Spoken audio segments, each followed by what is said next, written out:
good evening. I want to wish you all from the bottom of my heart a very, very blessed days where you remain in the vine and you bear much fruit.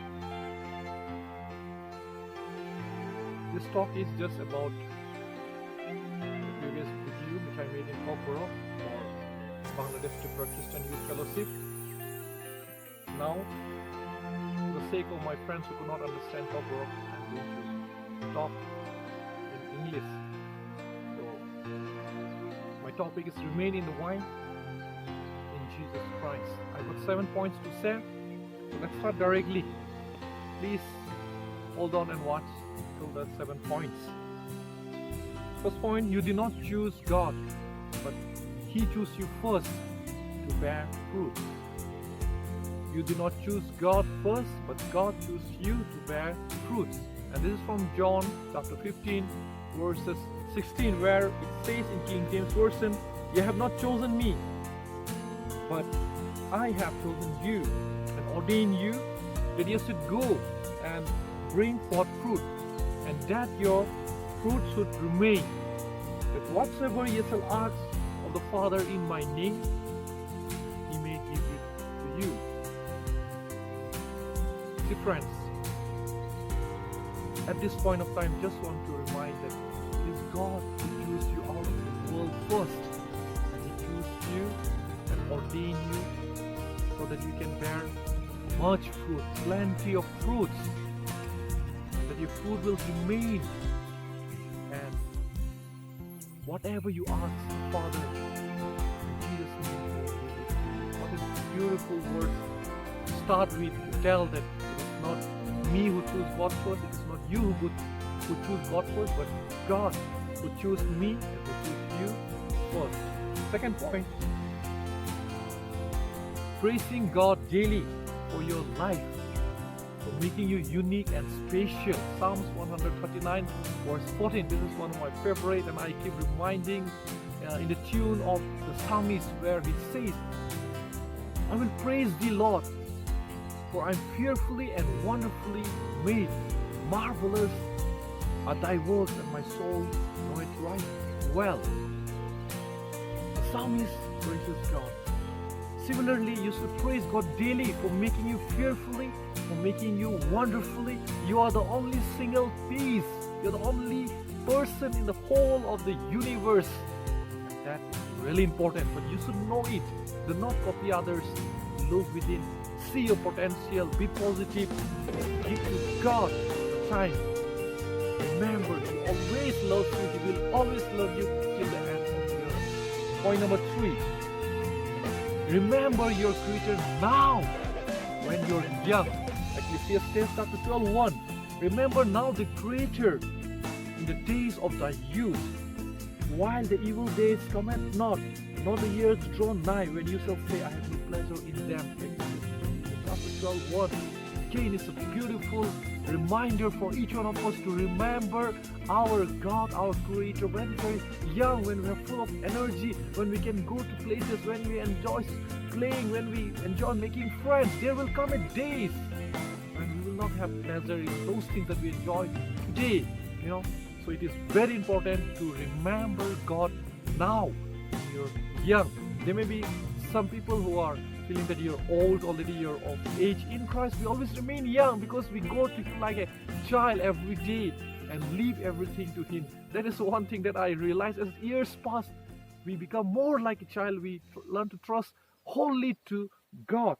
So remember your Creator when you're young. Point number 4, cleanse your steps every day by taking heed to God's word.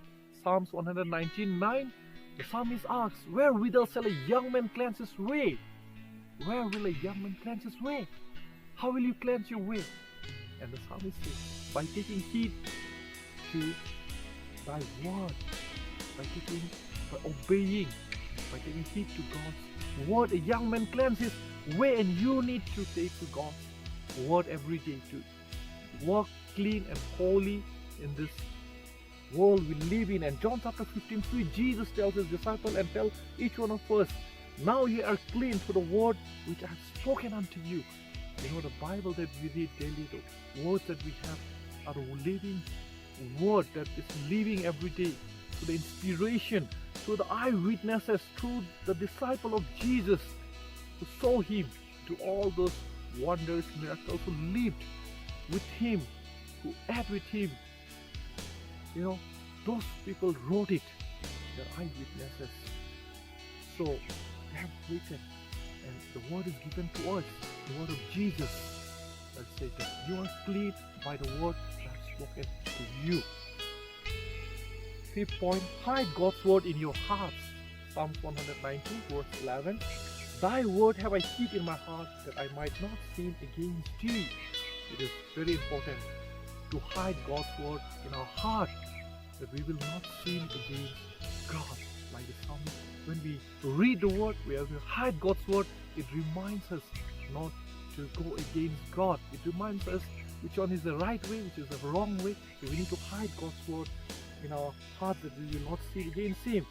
Point number 6, walk by the Holy Spirit and not by the flesh. Galatians chapter 5:16, it says, this I say then, walk in the Spirit, and ye shall not fulfill the lust of the flesh. You know, we should walk by the Holy Spirit that the Father has given to us, that Lord Jesus promised us. After He goes, the Comforter, the Holy Spirit, will teach us, will be with us, will work wonders. And it is, Holy Spirit is also a spirit of power, through which we can live a victorious life. So walk not by the flesh. So we should walk by the Holy Spirit and not by our flesh. And the last but not the least, remain in the wine, in Jesus Christ always. This is the 7th point and the main theme today I have talked of. And we see in John chapter 15:5, this is also one of my favorite, and I hope you have heard it. I am the vine, ye are the branches. He that abideth in me, and I in him, the same bringeth forth much fruit. For without me you can do nothing. In this verse, can I be saved? I'm the vine, you are the branches. If a man remain in me and I in him, he will bring much fruit. For without me you can do nothing. You can do nothing. John 15:5. Now I will tell you why I stand here. Please bear with me. I'm going to illustrate what I have said about John 15:5. This is of course not a vine, this is not a grape tree, but you can see this. This is a tree. You know, I thought I'll pluck a tree branch and show you, but I don't want to really break any parts of the tree. They are beautiful fine trees around. I don't want to break. But if I choose this background, so you can see this is a man's stain. Jesus said that I'm the vine. You can see the part of branches. I think there cannot be another simpler explanation. This is the main stem. You can see the big main stem, and you can see all these are branches.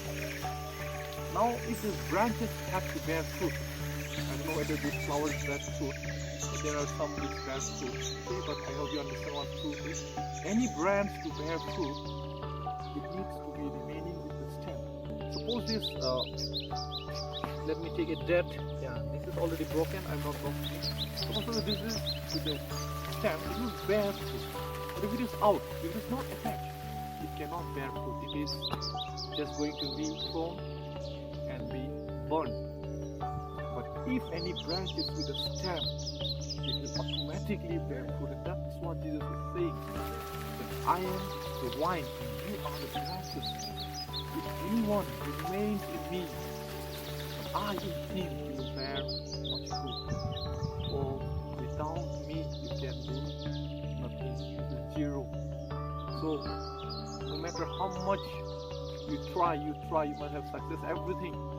But without remaining in Jesus Christ, you as a branch alone cannot bear fruit. But when you remain with the vine every day, you have Jesus in your heart, His words in your life, you will bear much fruit. So that's my encouragement. Please remember all these points. I will be giving you the PDF of all these talks in this description part.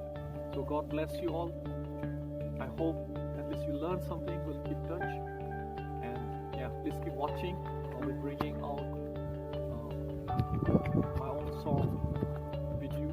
I'm working on remain in the vine, remain in Jesus Christ, and you will bear so much of fruit. And that's what our society needs. Every individual bearing fruits, then we will see we also change, the family change, the society change, our nation change, and the whole world change. God bless you. Thank you.